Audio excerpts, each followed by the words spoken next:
এটা হচ্ছে যে স্ট্রিপ লাইট, এক রোল 5 মিটার। আর এটা হচ্ছে গিয়ে এলইডি পাওয়ার সাপ্লাই, যেটা হচ্ছে গিয়ে এলইডি লাইট চালাতে ব্যবহার করা হয়। 12 ভোল্ট, 8.3 এম্পিয়ার, 100 ওয়াট। আর এটা হচ্ছে গিয়ে 5 মিটার। এই যে এখানে লেখা আছে 5 মিটার রোল।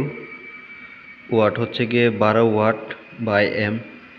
এখন এই লাইটটা কি 1 মিটার সমান 12 ওয়াট? যারা জেনে থাকেন অবশ্যই কমেন্ট করে জানাবেন।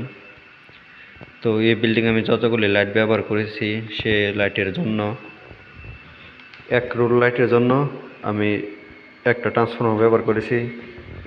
যেমন এখানে কিছু স্ট্রিপ লাইট লাগানো আছে, এখানে হচ্ছে কি একটা, আর এটার নিচে হচ্ছে যে একটা, আর ওইটার নিচে হচ্ছে একটা। তো এখানে তার ফুল 5 মিটার না, ওইখানে আর 5 মিটার থেকে কম আছে, দেখা যাচ্ছে এক একটার মধ্যে 2 মিটার বা 3 মিটার। তো এক একটার জন্য আমি এক একটা ট্রান্সফর্মার ব্যবহার করেছি। তো অবশ্যই আপনারা একটু কমেন্ট করে জানাবেন যে এই একটা লাইট কয়টা ট্রান্সফর্মার দিয়ে চালাতে পারবো।